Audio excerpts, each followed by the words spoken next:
बहुत महत्वपूर्ण विषय मैं आपके लिए लेकर के आया हूं और इस विषय का नाम है, इस विषय का शीर्षक है आज्ञा न मानने की आशीष।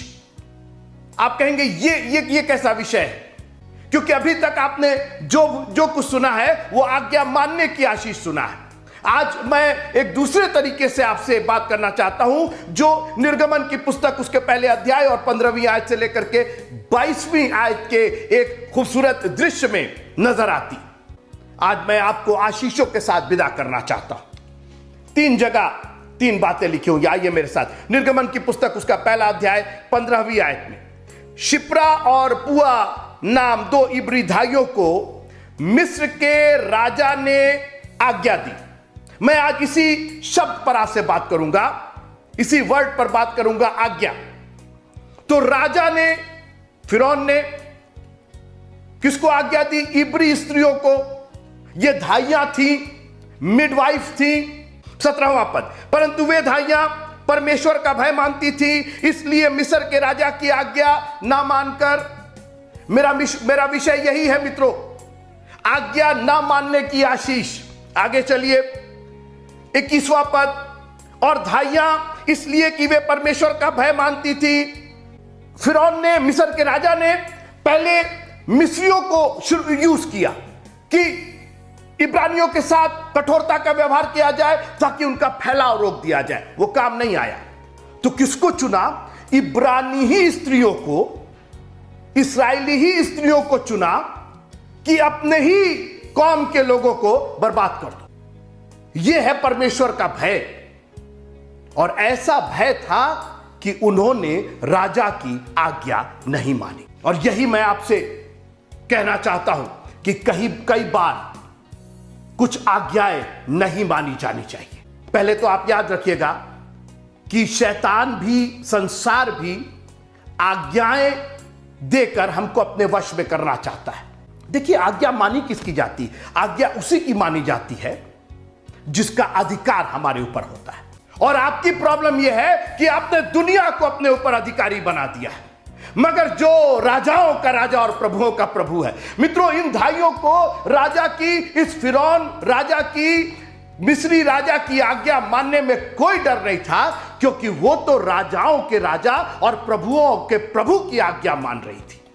पतरस को चिताया गया था कि यीशु नाम से प्रचार मत करना। प्रेरितों के काम 5वां अध्याय 29वीं आयत। और जब न्याय के सामने पतरस खड़ा हुआ तो लिखा है कि तब पतरस और अन्य प्रेरितों ने उत्तर दिया, मनुष्यों की आज्ञा से बढ़कर परमेश्वर की आज्ञा का पालन करना ही हमारा कर्तव्य है। नहीं तो आगे बताइए, तो फिर क्या हुआ? इन धाइयों का क्या हुआ? सुनना चाहते हैं आप? जानना चाहते हैं? नौकरी से निकाल दिया गया, बर्खास्त कर दिया गया, गर्दन उतरवा दी गई, राजा की आज्ञा इन्होंने नहीं मानी। कहीं कुछ नहीं हुआ, बल्कि उस आज्ञा ना मानने की आशीष मिल गई और ऐसी बरकत मिली जो ये कभी राजा की आज्ञा मानने से पा ही नहीं सकती थी। परमेश्वर का भय मानती थी, इसलिए परमेश्वर ने उनके घर बसाए। क्या करें? आज्ञा नहीं मानेंगे, कॉलेज से निकाल दिया जाएगा, नौकरी से निकाल दिया जाएगा, चाकरी से निकाल दिया जाएगा, बॉस हमारे हमको फायर कर देंगे, हमारा घर कैसे चलेगा? यहां घर चला ही नहीं, घर बस गया। एक लाइन में पूरी बरकतें समाहित कर दी गई। आज्ञाएं जरूरी है। आज्ञाओं के मानने से हम हृष्ट पुष्ट रहेंगे, हम दीर्घायु होंगे, हम जीवन को प्राप्त करेंगे, अनंत जीवन को प्राप्त करेंगे, मगर वो आज्ञाएं सिर्फ प्रभु से लेंगे हम, क्योंकि उसी का अधिकार हमारे ऊपर है।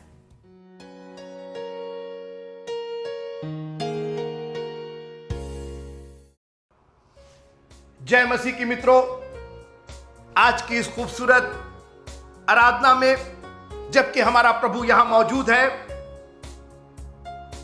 आप सब शामिल हुए लोगों के लिए मैं एक खुशामदीद, एक गुड न्यूज लेकर के आया हूं, और वो ये कि जहां 2 या 3 जमा है, हमारा प्रभु उनके बीच में जमा है।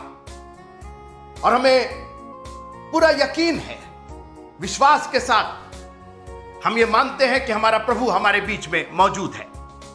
देखिए, कई बार हमें उसकी उपस्थिति की आशीष नहीं समझ में आती है। मरियम उसके चरणों के पास बैठी थी, वो सोच रही होगी कि और हम कर क्या रहे हैं, हम तो सिर्फ इनके चरणों के पास बैठे हैं। मगर जब यीशु मसीह ने मरियम के अपने चरणों पर बैठने को डिस्क्राइब किया, तो उन्होंने कहा कि ये सिर्फ यहां बैठी नहीं है, ये सिर्फ मेरा संदेश नहीं सुन रही है, बल्कि इसने वो जगह अख्तियार की है, वो जगह हासिल की है जो इससे कभी ली नहीं जाएगी। ये बात तो मरियम को भी नहीं पता थी।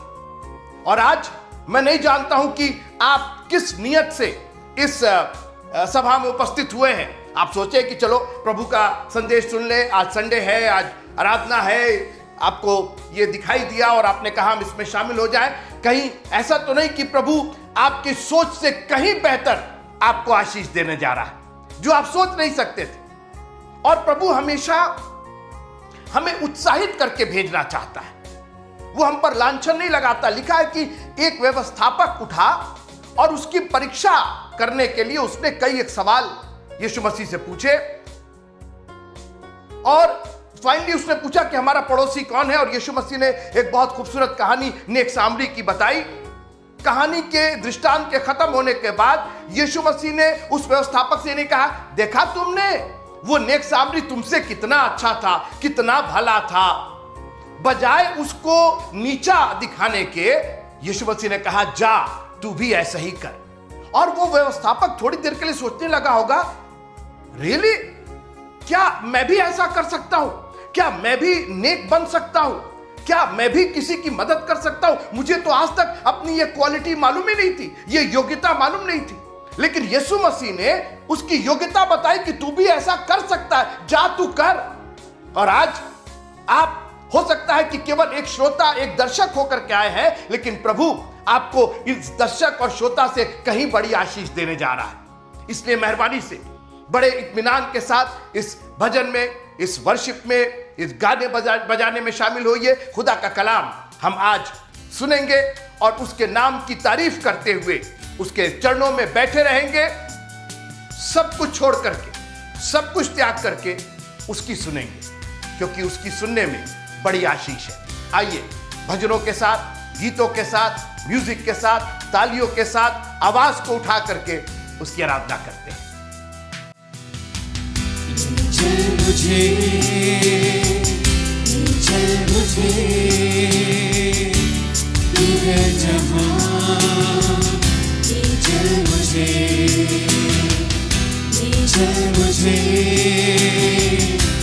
चल मुझे तेरे सिंहासन के पास, चल मुझे, चल मुझे, चल मुझे, तू है जहां, चल मुझे, चल मुझे, चल मुझे तेरे सिंहासन के पास, चल मुझे।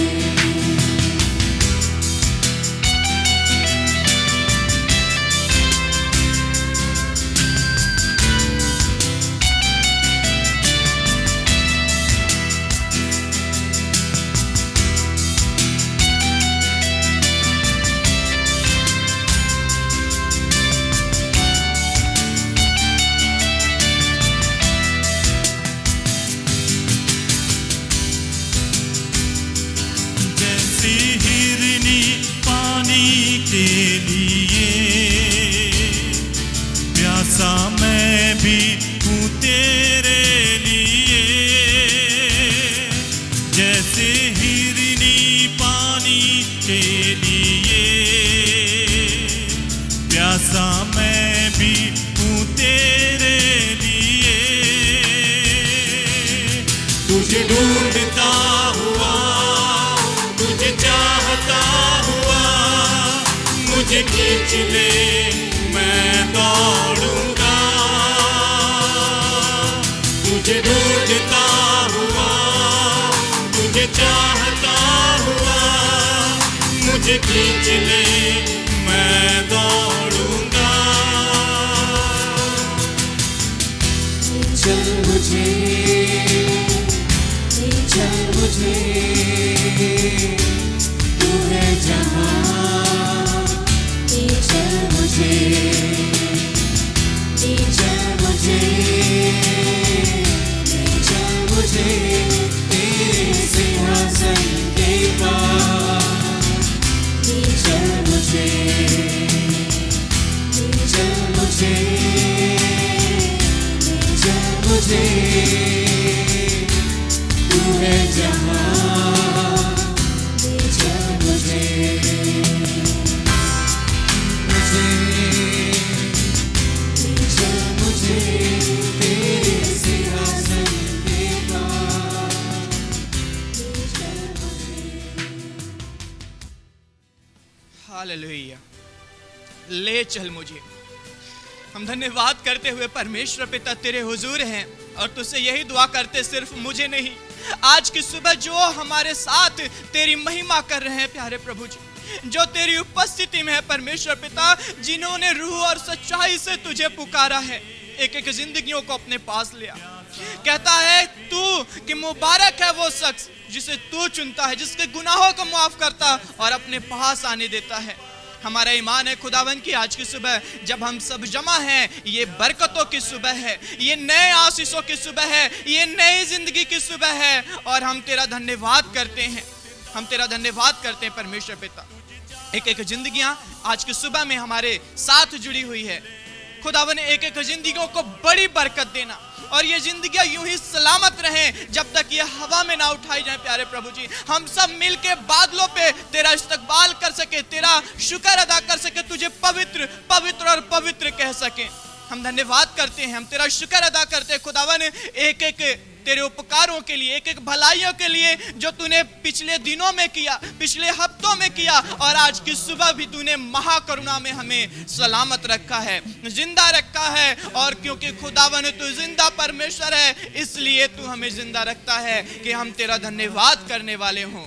हम सारी बातों के लिए जो हम आज की सुबह तेरी स्तुति करते हैं, जो तेरी आराधना करते हैं, उसे तू कबूल करे खुदावन, क्योंकि जब तू कबूल करता है तो बड़ी बरकतों की बारिश करता है खुदावन। उसका प्रतिफल जो है वो हम गिन नहीं सकते, उन आशीषों को जो तू आसमान से, जो तू स्वर्ग से हमारे लिए उंडेलता है।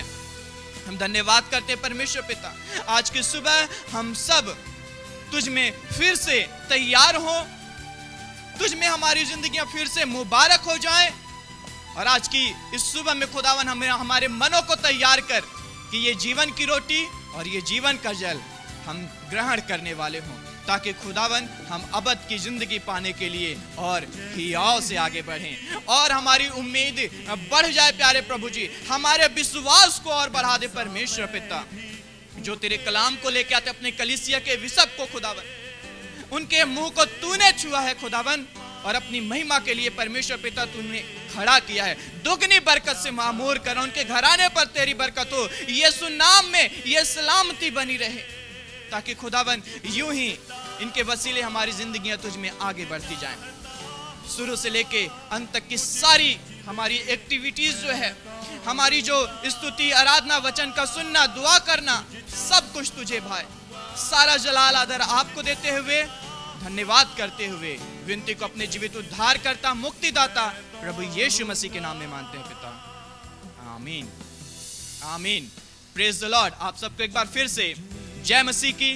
खुदावन में आपकी, आपके घराने की सलामती बनी रहे और खुदावन आपको अपने कलाम में दृढ़ करे, बढ़ाए। आए हम आगे की आराधना में चलें। Praise the Lord. हालेलुया। खुदावन यीशु मसीह के पाक नाम में शालोम, सलामती आप आपके घराने की हो। मैं फिर से शुक्रगुजार हूँ खुदावन के उस पाक नाम के लिए जिसने हमें और आपको संभाल के आज की सुबह में लेकर आया, ताकि हम और आप उसके कदमों के पास बैठ के उसके पवित्र नाम का धन्य कह सके। आप तैयार हैं मेरे साथ एक बार फिर से उसकी आराधना करने के लिए? क्या आप तैयार एक बार फिर से अपने खुदावन के पवित्र नाम को सराहने के लिए? वो नाम जो सब नामों में आला है, जिस नाम में अंधे आंखें पाते और लंगड़े चलते, जिस नाम में मुर्दे जिंदा होते हैं। हालेलुया। उसी यीशु नाम को सराहते हुए आए खुदावन के नाम को धन्य और मुबारक कहें। जैसा उसका कलाम योएल उसका दूसरा बाप और उसकी 25वें आयत में कहता है कि मैं उन बातों के बाद मैं अपनी आत्मा सब प्राणियों पर उंडेलूंगा। तुम्हारे बेटे बेटियां भविष्यवाणी करेंगे, तुम्हारे बेटे बेटियां भविष्यवाणी करेंगे, तुम्हारे पुरनिये स्वप्न देखेंगे और जवान दर्शन देखेंगे। हालेलुया। क्या आप चाह रहे कि परमेश्वर की रूह की आग आज हमारे और आपकी जिंदगी में एक बार फिर से नजर आए? अगर चाह रहे तो आप आमीन लिखते हुए, प्रेज द लॉर्ड कहते हुए, शेयर करते हुए कहें खुदावन हम तैयार हैं और तेरे पाक रूह की जोर मांगते हैं। वो आग जो हमें इस दुनिया में चलना सिखाएगा। मालूम है कि बड़ा समय कठिनाइयों से गुजर रहा, परेशानियों से गुजर रहा, लेकिन मैं आपसे निवेदन करूं अजीजों कि अपनी आंखों को अपने खुदा के हाथों में, अपनी निगाहों को अपने खुदा की ओर लगाते हुए कहें खुदावन हमें रास्ता दिखा, अपने पवित्र आत्मा की जोर से हमें रास्ता दिखा ताकि हम लड़खड़ाए ना। आपको पता होगा मूसा जब लाल सागर के किनारे आया तो इस्राएलियों को लेकर फंस गया। उसे लगा कि अब तो शायद निकल नहीं सकते, अब तो शायद कुछ नहीं हो सकता, अब रोजगार भी नहीं है, अब पापा भी हमारे नहीं है, अब मेरे पास हमारे भाई बहन भी नहीं है, अब हमारे पास रिश्ते और नाते भी नहीं है। इन कठिन परिस्थितियों में सब ठुकरा दिए, लेकिन याद रखें खुदावन मौजूद है जिसका वादा ना मैं छोड़ूंगा और ना मैं तुझे त्यागूंगा। उसने कहा मूसा से कि अपना हाथ उस नदी की ओर बढ़ा और अब कलाम कहता है कि वहां एक रास्ता निकल गया, वहां एक रास्ता निकल गया। मैं आपसे निवेदन करूं आज परमेश्वर के उस पाक रूह को अपनी जिंदगी में मांगे जो रास्ते को तैयार करेगा। हालेलुया। और ये गीत गाते हुए कि स्वर्ग से उंडेल प्रभु अग्नि सा जीवन, मुझको भी दे प्रभु भरपूर जीवन, हम उसके पवित्र नाम को धन्य कहेंगे। Praise the Lord.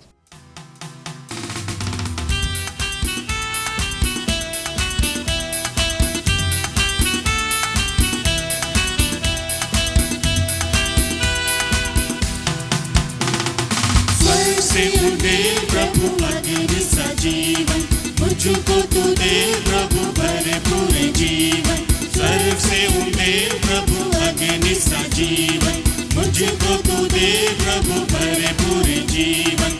आत्मा की आग लगा मेरे अंदर, आत्मा की आग लगा मेरे अंदर। मन में भर दे प्रभु परिशुद्ध जीवन, मन में भर दे प्रभु परिशुद्ध जीवन। स्वर्ग से उठे प्रभु अग्नि सा जीवन, मुझको तू दे प्रभु भरपूर जीवन।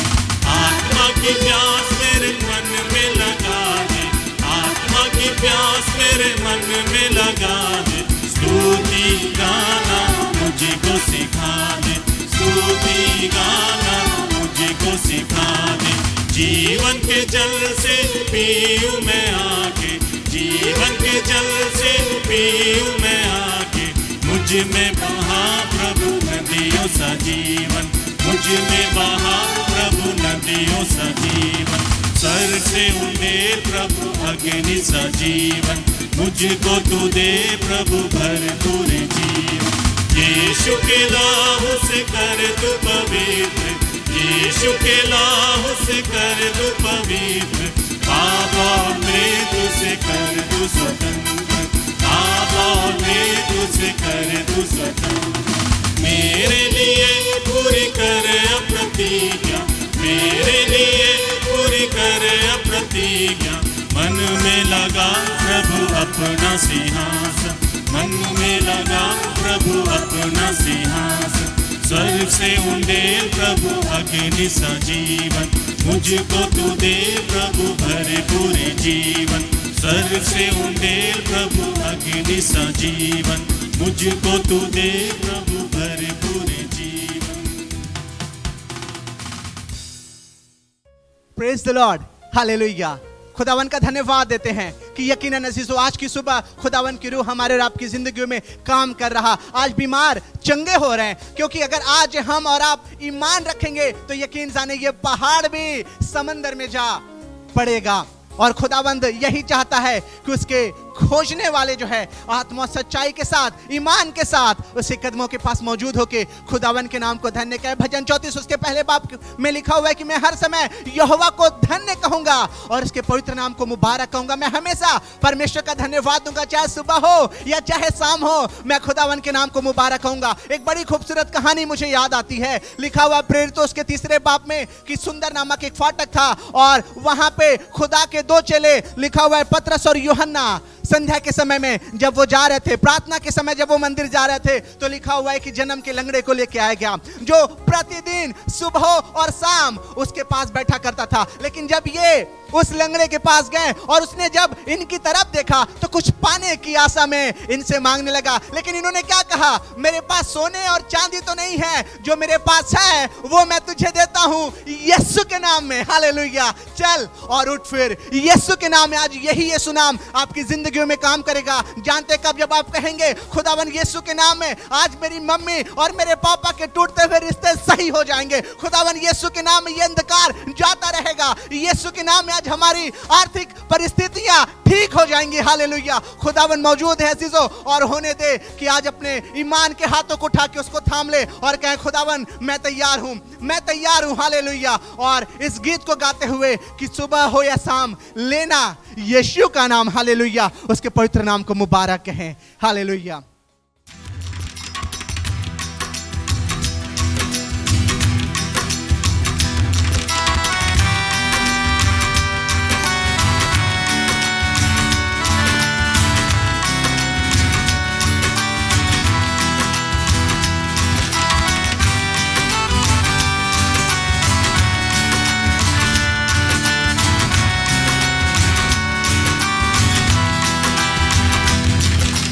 सुबह हो या शाम लेना प्रभु का नाम, कहते जाना तुम यीशु यीशु नाम।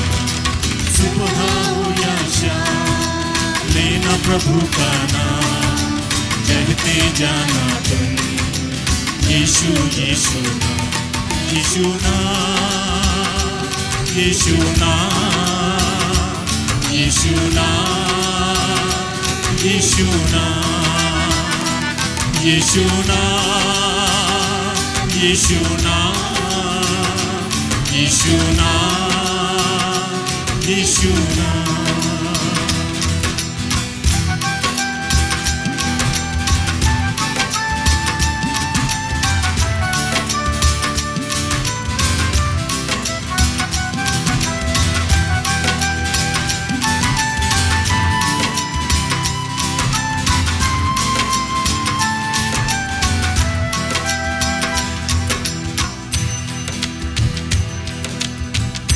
जीवन की जल की नदियाँ बही है, जीवन की रोटी यीशु मसीह है।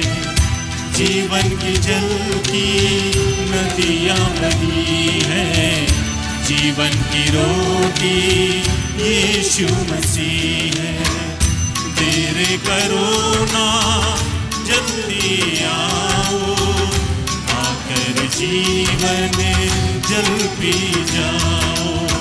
तेरे करो ना जल्दी आओ, आकर जीवन जल पी जाओ। सुबह हो या शाम लेना प्रभु का नाम, कहते कहते यीशु यीशु नाम। सुबह हो या शाम लेना प्रभु का नाम, कहते जाना तुम यीशु यीशु नाम। यीशु नाम, यीशु नाम, यीशु नाम, यीशु नाम, यीशु नाम, यीशु नाम, यीशु नाम, यीशु नाम, यीशु नाम, यीशु नाम, यीशु नाम, यीशु नाम, यीशु नाम, यीशु नाम, यीशु नाम, यीशु नाम। Praise the Lord. परमेश्वर का धन्यवाद हो इस सुंदर समय के लिए। मुझे ये ईमान है कि परमेश्वर ने आप सभी को बहुत आशीष दी होगी, और अगर आपके जीवनों में बीते हफ्तों में आशीष आई है तो मेरे साथ हाथ उठाकर जोर से बोलिएगा प्रेज द लॉर्ड, जय मसीह की। इससे पहले कि हम वचन में चले, मैं कुछ समय के लिए आपको एनकरेज करना चाहूँगा। हम में से ऐसे बहुत से लोग हैं जो अभी जमा हैं, जिन्हें किताब पढ़ने का बहुत शौक होगा। ऐसा होता होगा कि आप अपनी रोजमर्रा की जिंदगी में कुछ समय निकालते होंगे ताकि आप उन किताबों को पढ़ सकें। और अक्सर ऐसा होता है कि जब हम इन किताबों को मन से पढ़ते हैं, रोजमर्रा पढ़ते हैं, तो इनके कुछ एक पात्रों से हमारा लगाव सा होने लगता है। हम अक्सर ये सोचने लगते हैं कि काश अगर ये पात्र हमारे जीवनों में होते तो कैसा होता, अगर ये पात्र हमारे साथ साथ होते तो कैसा होता। अक्सर हम ये भी सोचते हैं कि अगर हम ही ये पात्र होते तो क्या होता। और यही नहीं, आप कभी कभी उन लेखकों के साथ भी प्रभावित हो जाते हैं, उनके प्रशंसक बन जाते हैं, और आप यही वेट करते रहते हैं कि कब उनकी नई पुस्तक निकलेगी, कब उनकी नई किताबें निकलेंगी, कब वो अपनी काल्पनिक किताबों को हमारे सामने पेश करेंगे और उनके अनेक अनेक पात्रों से हम रूबरू होंगे। लेकिन आज मैं आपसे ये पूछना चाहता हूँ कि क्या इन पात्रों से, क्या इन किताबों से, क्या इन लेखकों से हमारे जीवन में कुछ होगा? क्या हमारे जीवनों में कोई बदलाव होगा? हो सकता है कि आप इन लेखकों से मिल लें, उनसे मिलने की खुशी चंद मिनट की होगी। हो सकता है कि वो आपको ऑटोग्राफ दे, वो कुछ दिनों में आपसे खो जाए।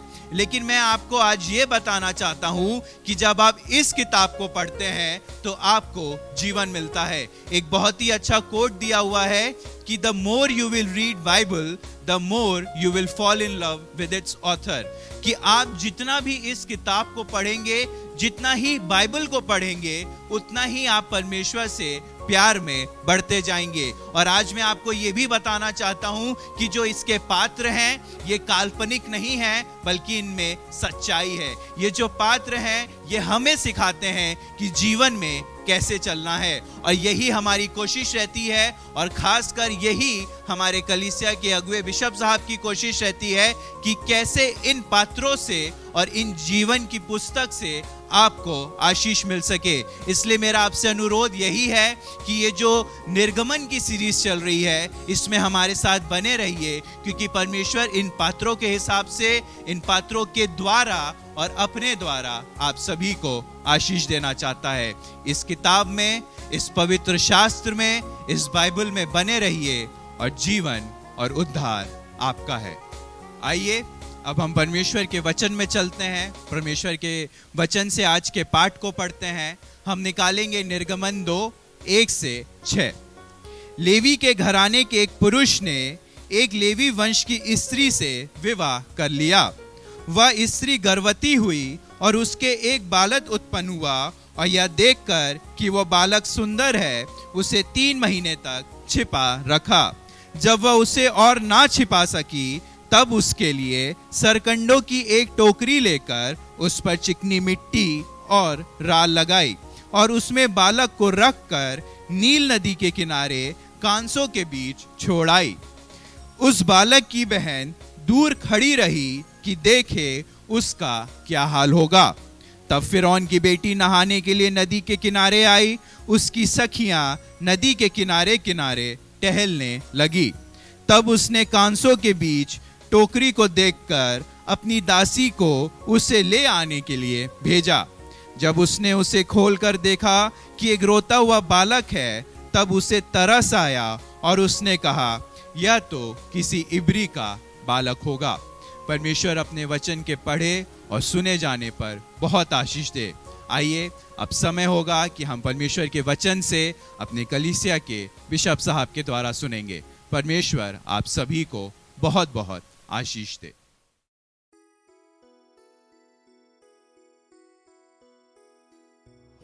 जय मसीह की। निर्गमन की पुस्तक में हम एक एक चैप्टर करके, एक एक अध्याय करके आगे बढ़ रहे हैं। लेकिन आज मैं शुरू करना चाहता हूं भजन संहिता और उसके 30वें अध्याय, भजन संहिता उसका 30वां अध्याय और उसकी 11वीं आयत, साम चैप्टर 30 एंड वर्स नंबर 11, तूने मेरे विलाप को नृत्य में बदल डाला है। तूने मेरे विलाप को, मेरे शोक को, मेरी घबराहट को, मेरे दुख को नृत्य में बदल डाला है। मित्रों, याद रखिएगा कि हमारा प्रभु बदलने वाला परमेश्वर है। He is a God of transformation. उसने चीजें बना दी हैं, बस वो चीजें बिगड़ गई हमारी और आपकी वजह से, लेकिन उसने उसी चीज की एक नई सृष्टि कर दी। यही ताकत है हमारे प्रभु की। आपको याद होगा जब यिर्मयाह पहुंचा उस कुम्हार के घर, तो लिखा है कि जो कुम्हार बासन बना रहा था तो वो बिगड़ गया, तब कुम्हार ने उसी मिट्टी का दूसरा बासन बना दिया। कई बार हमारे दुख हमें इतना परेशान करते हैं कि हम आजिज आ जाते हैं, बड़बड़ाने लगते हैं, निराश हताश हो जाते हैं। लेकिन आज परमेश्वर का कलाम आपको उत्साहित करके भेजना चाहता है कि वो आपके विलाप को अलग से कोई डांस क्लास नहीं चला रहा है, अलग से कोई कोरियोग्राफी नहीं कर रहा है, वो अलग से कोई नया काम नहीं कर रहा है। उसने उसी विलाप को, फिर से सुनिएगा, आपके उसी दुख को, मेरे साथ रहिएगा थोड़ी देर, आज हम इसी पर बात करना चाहते हैं कि खुदाबंद उसी परिस्थिति को, उसी सर्कमस्टांसेस को चेंज करना चाहता है। कहीं बाहर से कुछ नहीं है। हमारी प्रॉब्लम ये, हम इधर उधर देखने लगते हैं, यहां से आ जाएगा, वहां से मिल जाएगा, ये हो जाएगा। नहीं, खुदाबंद God is going to change the same thing that has been bothering you.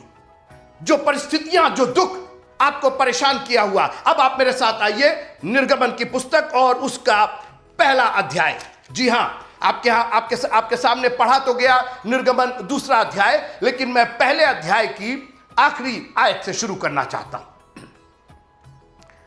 बड़ी कोशिश किया मिस्र के राजा फिरौन ने, दुख दे देकर, बेगारी करवा कर इनके फैलाव को रोका जाए, मगर उल्टा ही होता जा रहा है। जो जो वो दुख देते जा रहे हैं, त्यों त्यों वे बढ़ते जा रहे हैं। इब्री धाइयों को, मिडवाइफ्स को यूज किया, लड़कों को मार डालो, वो भी कामयाब नहीं हुआ, पीछे पड़ा हुआ है। और मैं आज आपसे बहुत व्यक्तिगत बात करना चाहता हूं कि हम में से कोई ऐसा नहीं है जो दुखों से बिल्कुल अलग हो, जिसके यहां कोई ऐसी परिस्थिति ना हो। बहुत व्यक्तिगत कई एक दुख है मित्रों, आप किसी और से कह नहीं सकते, और एक दुख जाता है और दूसरा चला आता है। And that's why you need God in your life all the time. मैं हर समय यहोवा को धन्य कहूंगा, उसकी स्तुति निरंतर। क्यों निरंतर स्तुति की जरूरत है? इसलिए कि आपका बैरी शैतान आपको निरंतर परेशान करने की, दुख में डालने की कोशिश करता है। जब वो दो हिकमत काम नहीं की, बेगारी और कठिनाई और दुख और ये बनाओ वो बनाओ, ये काम करो वो काम करो, वो बढ़ते जा रहे हैं। इब्री दाइयों ने भी उसका हुक्म नहीं माना, तो फाइनली उसने मिस्रियों से कहा, निर्गमन की पुस्तक उसका पहला अध्याय और उसकी 22वीं आयत, तब फिरौन ने अपनी सारी प्रजा के लोगों को आज्ञा दी कि इब्रियों के जितने बेटे उत्पन्न हों उन सबों को तुम नील नदी में डाल देना। एक नदी थी, नील नदी। ये देखिए आपके सामने, ये उसका एक नक्शा है। The Nile River, estimated at over 4,100 miles long. Beginning at Lake Victoria, the Nile runs through 10 different countries. The river flows northward into the Mediterranean Sea. The Nile supplies over 11 different African countries with water and is considered the longest river in the world. Victoria झील से निकलती है और 4,500 मील की दूरी तय कर यह भूमध्य सागर में गिरती है, करीबन 6,500 किलोमीटर की दूरी पर। आपको याद होगा उत्पत्ति की पुस्तक में परमेश्वर ने बागे अदन बनाया और लिखा है कि उसके दूसरे अध्याय में उत्पत्ति का 2 अध्याय। और उस वाटिका को सींचने के लिए एक महानदी अदन से निकाली और वह वहां से आगे बहकर 4 धाराओं में विभाजित हो गई। बहुत से जो इतिहास के, बाइबल के इतिहास के जानकार हैं, उनका यह मानना है कि यह नील नदी भी उसी महानद की एक भाग है जो बच गया जल प्रलय के बाद, क्योंकि जल प्रलय में सब कुछ नुकसान हो गया था, सब चीज बर्बाद हो गई थी। लेकिन चूंकि जल प्रलय तो जल से ही नाश हुआ था और नदी जल की ही होती है, तो ये भाग जो था, ये पूरी महानदी नहीं थी, लेकिन ये उस महानद का एक भाग था। जल ही जीवन है मित्रों। गहरे जल के ऊपर अंधियारा था और उसके ऊपर परमेश्वर का आत्मा मंडराता था। आप मेरे साथ रहिए। वो मेरे विलाप को नृत्य में बदल डालता है। और बहुत ही इंपॉर्टेंट जीवनदायिनी नदी थी मिस्र के लिए। इतनी दुष्टता वाली सोच, जो नदी जीवनदायिनी है, जिस नदी के द्वारा वहां पर फसलें होती हैं, लोग अपने परिवार को चलाते हैं, लोग जिंदा रहते हैं, उसी से पानी उन्हें मिलता था पीने के लिए, खेती के लिए, हर तरीके का, क्योंकि मिस्र तो एक डेजर्ट है, एक रेगिस्तान है। और उस डेजर्ट में एक जीवनदायिनी जल की नदी बह रही थी। और फिरौन ने अपनी दुष्टता में कहा कि उसी नदी को हम मौत की नदी बना देते हैं। जितने इब्रियों के लड़के हैं उनको उस नदी में डाल दो। बहुत अच्छी बात। आज मैं आपको आपके प्रभु की ताकत बताना चाहता हूं कि वो आपके विलाप को, मैं नहीं जानता हूं कि कौन सा विलाप और कौन सा शोक, कौन सा दुख आपकी जिंदगी को बर्बाद किए हुए है। बच्चों का दुख, घर परिवार का दुख, नौकरी चाकरी का दुख, आर्थिक शारीरिक बहुत से दुख हमारे पास है। मगर आज चैलेंज इस बात का है कि हम एक ऐसे खुदावंत को मानते हैं जो हमारे दुखों को ही खुशियों में तब्दील करने वाला प्रभु है। वो अलग से कहीं खुशी नहीं लेकर के आएगा, वो उसी दुख को, that's what the might and all might of my God is. मेरे प्रभु की यही सर्वशक्तिमान ताकत है कि वो उसी दुख को बदल करके हमारे और आपके लिए खुशियों की बारिश करेगा। नील नदी में डाल दो। वो भूल गया था कि ये नील नदी उसी ने बनाई थी जिसकी वो खिलाफत कर रहा था। अरे किनको बर्बाद करने की कोशिश कर रहे हो? जिसने ये नील नदी बनाई है ना, उसी ने इन इब्रियों को, इन इस्राएलियों को, इस याकूब, इब्राहिम, इसाक और याकूब के वंश को आशीष दी थी। आकाश के तारागण, बालू के किनकों के समान तुम्हारे वंशज होंगे। किसको बर्बाद करने के चक्कर में हो? किसको कम करने के चक्कर में हो? मित्रों, हमारे और आपके लिए यीशु मसीह ने एक बहुत बड़ी आशीष दी है। उसने कहा तुम्हारा मन व्याकुल ना हो, परमेश्वर पर विश्वास करते हो, मुझ पर भी करो, मैं आ रहा हूं तुमको ले जाने के लिए। मित्रों, जब इतनी बड़ी आशीष हमारे साथ है, वो आएगा, हमको ले जाएगा। हम किस बर्बादी की बात कर रहे हैं? हम किस दुख की बात कर रहे हैं? हम किस शोक की और किस विलाप की बात कर रहे हैं? जब उसने कहा मैं आऊंगा, ले जाऊंगा, तो ये उसका काम है कि हमको संभाले, हमको सुरक्षित रखे।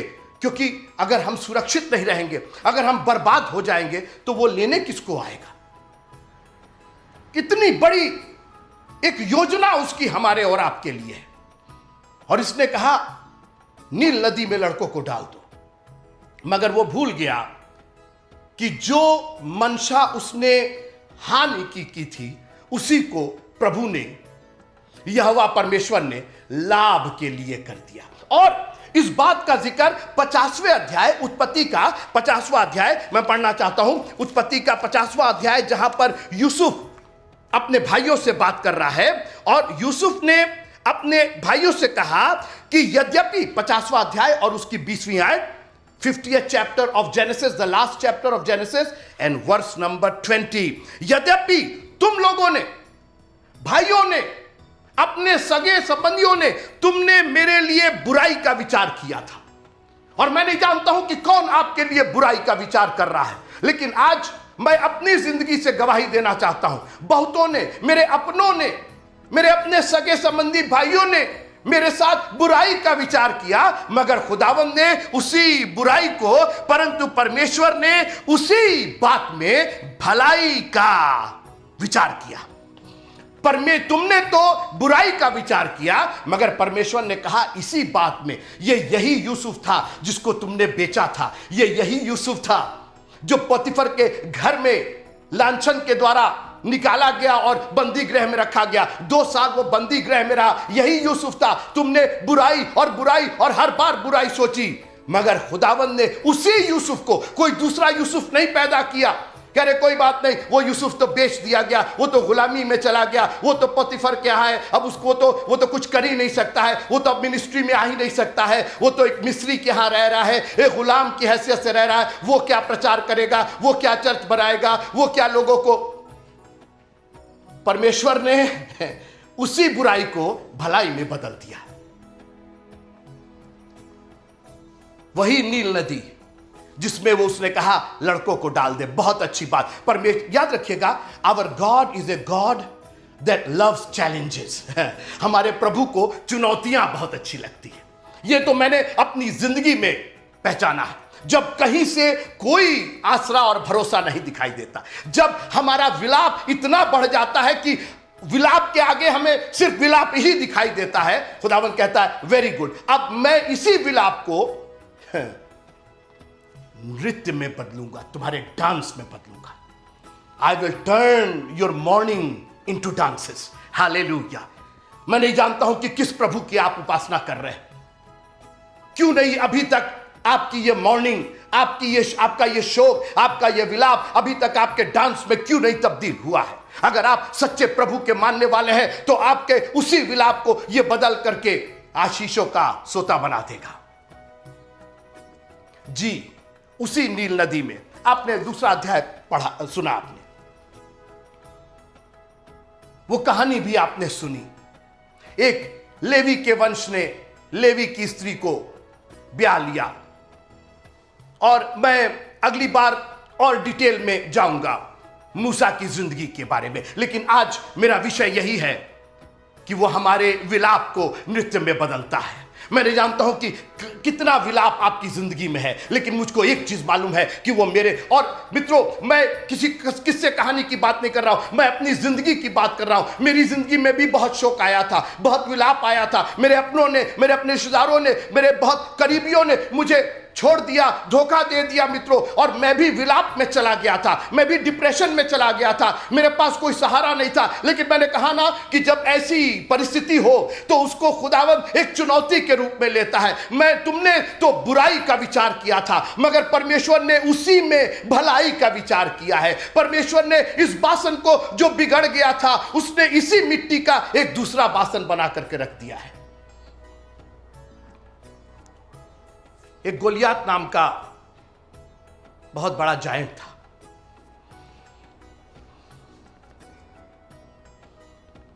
मार देंगे, काट देंगे, डराया हुआ था। परिस्थितियां विलाप वाली परिस्थितियां थी। जो सेना थी इस्राएलियों की, उनके लिए विलाप वाली सेना थी। लेकिन शायद गोलियात भूल गया था कि ये इस्राएली उस प्रभु के मानने वाले हैं जो हमारे दूसरों के बुरे विचार को भलाई में बदल देता है।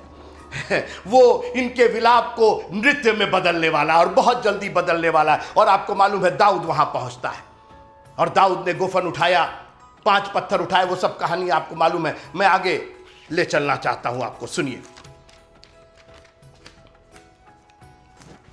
उस गोफन से उसने पत्थर चलाया, उसके माथे पर लगा, वो वहीं धाराशाही हो गया।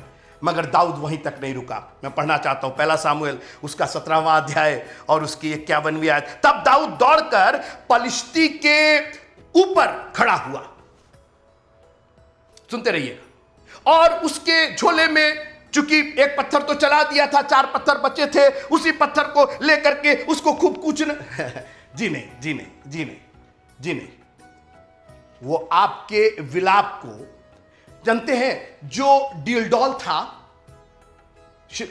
इसका गोलियात का, और उसके जो हथियार थे, भाला और तोप और ये और तलवार, यही विलाप बने हुए थे। यही डर का कारण, विलाप कहां से आता है? डर होता है तो विलाप हो जाता है। यही विलाप का कारण, शोक का कारण, डर का कारण, भय का कारण बने हुए थे। परमेश्वर ने कहा मैं उसी विलाप को, ना ना ना ना, अलग से नहीं, मैं उसी विलाप को नृत्य में बदलूंगा। और तब दाऊद दौड़कर पलिश्ती के ऊपर खड़ा हुआ और उसकी, किसकी तलवार? उसकी तलवार। किसकी? गोलियात की तलवार। अरे भाई, वो तलवार तो शोक पैदा कर रही, मगर वो तलवार तो विलाप पैदा कर रही, वो तो भय और डर पैदा कर रही। ये शख्स, ये परिस्थिति, ये जिंदगी की ये घटनाएं तो मेरे लिए शोक, मेरे लिए डर पैदा कर रही है। कोई बात नहीं, हम एक ऐसे प्रभु के मानने वाले हैं कि वो उसी भय को, उसी डर को निडरता में बदलेगा। लिखा है उसकी तलवार पकड़कर म्यान से खींची और उसको घात किया। सुना आपने? उसी की तलवार उसी का घात का कारण बन गई। जानते हैं क्यों? क्योंकि वो एक ऐसे प्रभु के लोगों का सामना कर रहा था जो प्रभु नृत्य, विलाप को नृत्य में बदलना जानता है, जो नील नदी को मूसा देना जानता है। उसी नील नदी में जिसमें इब्रियों के बच्चों को, लड़कों को डाल के वो मार डालना चाहता था, खुदावंद ने कहा उसी में से मैं मूसा निकाल करके लेके आऊंगा, उसी में से मैं छुटकारा निकाल करके लेके आऊंगा।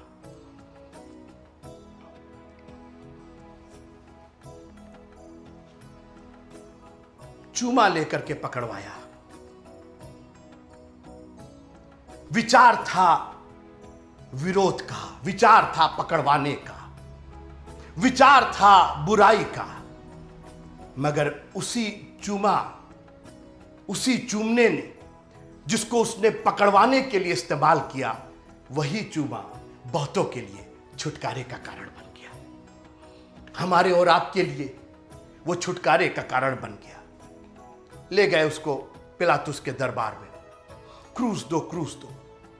पिलातुस ने कहा कोई बात नहीं, इसको पिटवा करके, इसको कोड़े लगवा करके छोड़ देते। सोचा बुराई था। मित्रों, वह हमारे विलाप को नृत्य में बदल डालता है। उन लोगों ने सोचा कि इसको कोड़े लगा दो, कोड़े लगा दोगे तो शायद ये शांत हो जाएंगे, कोड़ों से इसका शरीर छल्ली कर दो। मित्रों, एक एक कोड़ा जो उसको पड़ रहा था, वो मेरे विलाप को नृत्य में बदल रहा था। Every whip that was lashing on the back of Jesus, जो उसने बुराई के लिए सोचा था, जो उसने उसको दर्द देने के लिए सोचा था, उसी दर्द ने मेरे दर्द को आराम दिला दिया। एक एक कोड़ा मेरी बीमारी का इलाज बन गया। मित्रों, एक एक whip, एक एक कोड़ा जो उसके पीठ पर पड़ रहा था, 39 कोड़े कहते हैं, और 39 तरह की बीमारी, एक एक कोड़ा हमारे लिए नजात बन गया। मित्रों, हमारे लिए शारीरिक आपदाओं से, शारीरिक बीमारियों से छूटने का एक कारण बन गया। हमारे विलाप को उसने नृत्य में बदल डाला। क्रूस पर लटका दिया, कीलों से ठोक दिया। जब सब हो गया तो सूबेदार आया, देखे ये मरा है कि नहीं मरा है। क्रूस पर चढ़े हुए एक इंसान जो पीठ पर जिसके कोड़े हैं, सर पर कांटों का ताज है, मुंह पर थूका गया। एक एक दुख जो उसको दिया जा रहा था, मित्रों, मेरे और आपके लिए वो नृत्य का कारण बन रहा था। I can dance this morning and this moment because he has turned my morning into dance. उसके मार खाने से, उसके दुख उठाने से मेरा दुख दूर हो गया। मित्रों, पिलातुस ने सोचा कि ये कोड़े इनको मार दे। वो सोच भी नहीं पाएगा कि ये कोड़े दुनिया के लोगों के लिए चंगाई की वजह बन जाएंगे। सूबेदार ने उसके पांजर में भाला छेदा। सोचिया कितना दुख, कितना विलाप। ये क्या कर रहे हो? अरे जो आदमी ऑलरेडी क्रूस पर चढ़ा हुआ, जिसको तुमने इतनी यातनाएं दी हैं, उसे सोचा कि भाला मार देते हैं, एक और दुख दे देते हैं। क्या तुम दुख दोगे? वहां से लहू और पानी की धार बह निकली। मित्रों, वो लहू और पानी की धार मेरा और आपका नजात था। लहू की आखिरी बूंद उसने बहा दी। सूबेदार ने तो सोचा कि सूबेदार अपनी बुद्धि लगा रहा था, देखे ये मरा है कि नहीं मरा है, लेकिन खुदावंद ने उसी सोच को हमारी और आपकी नजात में बदल करके रख दिया। फिरौन, तुम सोच रहे हो कि नील नदी में डालने से इब्रियों के बच्चे खत्म हो जाएंगे, इब्रियों का फैलाव खत्म हो जाएगा, उनकी बरकतें सिकुड़ जाएंगी। तुम गलत हो। तुमने एक चैलेंज दिया है, एक चुनौती दिया है, और आज अपनी समस्याओं से कह दीजिए, समस्याओं, तुमने गलत आदमी को चुनौती दी है। मैं एक ऐसे प्रभु का मानने वाला हूं, मैं एक ऐसे प्रभु की मानने वाली हूं जो चुनौतियों का प्रभु है, जो चुनौतियां स्वीकार करता है। वो हमारे विलाप को नृत्य में बदलेगा। हमें अलग से कोई डांस नहीं सिखाएगा, लेकिन मेरी परिस्थितियां वो बदल करके रखेगा। यहोवा परमेश्वर ने उसी आग को जो शद्रक और मेशक और अबेदनगो की हानि के लिए तैयार की गई थी, 4 गुना धधकाई गई थी, उसकी विकरालता बढ़ा दी गई थी। खुदावंद ने कहा एक काम करते हैं, बाहर बचाए तो क्या बचाए, इसी आग में जो इनकी बुराई के लिए, इनको बर्बाद करने के लिए, इनको नष्ट, इनको जलाने के लिए जो है, मैं इसी के अंदर एक उद्धार पैदा करना चाहता हूं। परमेश्वर का एक पुत्र वहां पर मौजूद हो गया। जो शेर का गड्ढा खोदा गया था डैनियल के लिए कि उसके अंदर बर्बाद कर दिया जाएगा, नाश कर दिया जाएगा, शेर हड्डी की हड्डी चबा जाएंगे, उसी गड्ढे को, उसी शेर के गड्ढे को खुदावंद ने पुलपिट बना करके रख दिया, प्रचार का एक माध्यम बना दिया। मैं जानता हूं कि कितना शोक है आपके अंदर, और शैतान ने आपकी जिंदगी को शोक से भरा। मित्रों, अगर शोक है, दुख है, अगर परिस्थिति आपके विपरीत है, तालियां बजाना शुरू कर दीजिए, आनंद और आनंदित और मगन होना शुरू कर दीजिए। आपका छुटकारा निकट है, आपको एक नजात मिलने वाली है। खुदावंद आपके विलाप को नृत्य में बदलने वाला है। बहुत अच्छा, तुमने नील नदी में डालने के लिए कहा ना, तो इस इब्री स्त्री ने कहा बहुत अच्छा, हम नीली नदी में डाल देते हैं। मूसा को उसने एक टोकरी बनाई और नील नदी में ही डाल दिया। खुदावंद ने कहा उसी नील नदी से मैं एक छुटकारा निकाल करके, जिस नील नदी को तुमने एक मौत की नदी बनाई, उसी नदी को मैं एक जीवन की नदी बना देता हूं। वहीं से छुटकारा आएगा। और फिरौन, तुमने जो सोचा उसको मैंने पलट करके रख दिया, क्योंकि मेरी बरकतें तुम्हारी श्राप से, तुम्हारी बुराई से कहीं बड़ी हैं। और आज मैं आपको चुनौती देना चाहता हूं, जा तू भी ऐसा ही कर, जा प्रभु पर विश्वास कर। आप भी कर सकते हैं। You are valuable, he died for you and me. आपकी जो कठिनाइयां और परेशानियां हैं, दुआ कीजिए, खुदावंद इसी कठिनाई और परेशानी को जिंदगी बना दीजिए, मेरे लिए एक मौका दे दीजिए, एक अवसर बना दीजिए इसको, ताकि मैं तेरी व्यवस्था की अद्भुत बातों को देख सकूं। जय मसीह। Praise the Lord. परमेश्वर का धन्यवाद हो इस सुंदर वचन के लिए। मुझे आशा है कि इस वचन से आप सभी को बहुत बहुत आशीष मिली होगी। और आपसे एक अनुरोध भी करना चाहता हूं कि अगर आप आज इस वचन से आशीषित हुए हैं तो इस सर्विस के बाद जरूर से ये करिएगा कि इस वचन को आप शेयर करें।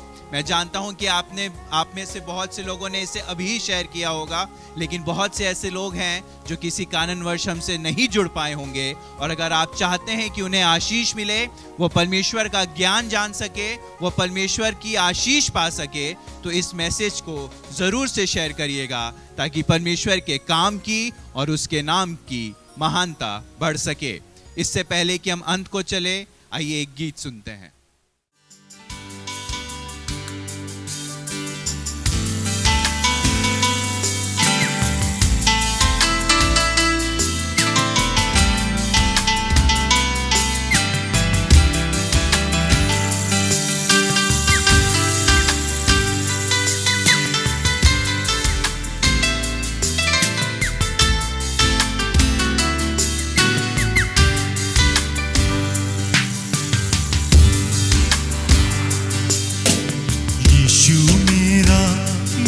पानी है जो पिए बच जाएगा। यीशु मेरा मीठा पानी है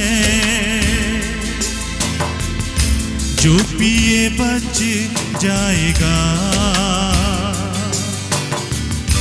चश्मा बहता है,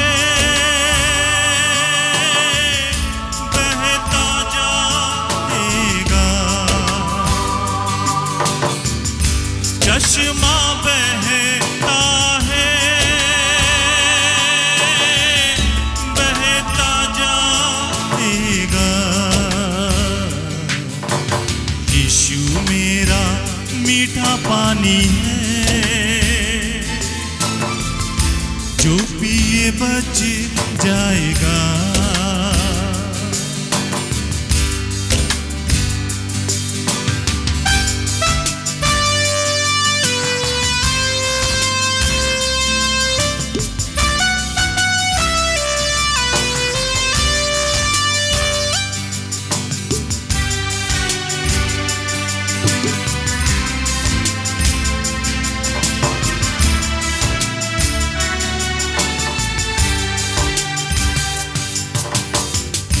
ये है दरिया तृप्त है करता, उजड़ा गुलशन खुशियों से भरता। ये है दरिया तृप्त है करता, उजड़ा गुलशन खुशियों से भरता। चश्मा बहता है, बहता जाएगा। चश्मा बहता है, बहता जाएगा। यीशु मेरा मीठा पानी है, जो पिए बच जाएगा।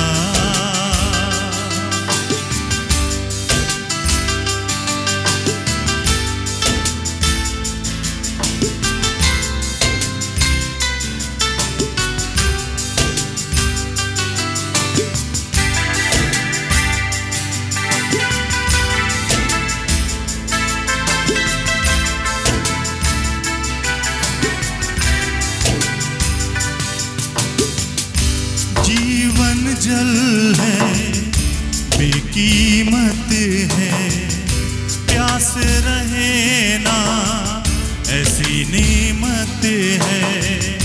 जीवन जल है, बेकीमत है, प्यास रहे ना ऐसी नेमत है। जिंदगी देता है, जाएगा। जिंदगी देता है, देता जाएगा। यीशु मेरा मीठा पानी है, जो पिए बच जाएगा। यीशु मेरा मीठा पानी है, जो पिए बच जाएगा। यीशु मेरा मीठा पानी है, जो पिए बच जाएगा। Hallelujah, praise the Lord. परमेश्वर का धन्यवाद हुए सुंदर गीत के लिए। मुझे आशा है कि इस गीत के माध्यम से आप सभी को आशीष मिली होगी। एक ज़रूरी सूचना, अगर आप चाहते हैं कि आपके प्रार्थनाओं के निवेदन हम तक पहुंच सकें, तो आप हमारे पेज पर कमेंट कर सकते हैं, उसके मैसेंजर से हमें मैसेज भेज सकते हैं, या फिर दिए गए नंबर पर अभी आप हमें मैसेज कर सकते हैं। और हम यही कोशिश करेंगे कि परमेश्वर में आपके लिए प्रार्थना हो सके। और एक बार फिर से हम अगले संडे, जो कि 2 अगस्त होगा, हम सब प्रभु में यहाँ जमा होंगे। मेरी आपसे यही गुजारिश है कि अगर हो सके तो आप अपने साथ कुछ और लोगों को इस सर्विस में भागीदार होने के लिए ज़रूर बताइएगा, ताकि जो परमेश्वर की महिमा है, जो परमेश्वर का जीवन का ज्ञान है, वो उन तक भी पहुंच सके। आइए हम अब अंत को चलेंगे। मैं निवेदन करना चाहूँगा पास्टर धर से कि वो आए, आज के वचन के लिए, आज की वर्शिप के लिए, आप सभी के लिए प्रार्थना करें, ताकि परमेश्वर इसी तरह हम पर अपनी बरकत बनाए रखे। Praise the Lord. आइए हम प्रार्थना करें। शुक्रगुजार हैं खुदावन जीवन के तमाम अनगिनत बरकतों के लिए जो कि आपने हमारी ज़िंदगियों में आज तक अपने कलाम के मार्फत दी है। शुक्रगुजार हैं खुदावन आज के पाक कलाम के लिए जो कि खुदावन आपके सेवक हमारे बिशप साहब ने दिया। सारी बातों के लिए हम आपका तहे दिल से शुक्रिया अदा करते हैं और इसलिए करते कि खुदावन तू हमारा खुदा है और हम तेरे लोग हैं और तेरा पुख्ता हमसे वायदा है कि ना मैं तुम्हें छोड़ूंगा और ना मैं तुम्हें कभी भूलूंगा। शुक्रगुजार है खुदावन उन हाथों को आपने देखा है जिन्होंने अपनी कमी घटी में से तेरे पैगाम को फैलाने के लिए दिया है। उन हाथों को खुदावन बड़ी बरकत देना खुदावन। यहाँ से हम उनको बरकत देते हैं खुदावन कि उनको किसी बात की कमी घटी ना हो। शुक्रगुजार है परमेश्वर बड़ी बरकत दीजिएगा। एक सिर्फ तेरे कलाम के कर्जदार रहे और किसी बात के कर्जदार ना रहे। ये हम बरकत देते हुए इस दुआ को हमारे मुंजी खुदावन यीशु मसीह नासरी के नाम में होके मांग लेते हैं, आमीन। अब हमारा खुदावन यीशु मसीह का अनुग्रह और हमारे पिता परमेश्वर का प्रेम पवित्र आत्मा की सहभागिता हर एक ईमानदारों के साथ तेरे आने तक अब से लेके हमेशा तक बनी रहे, आमीन। आप सबों को जय मसीह। यीशु मेरा मीठा पानी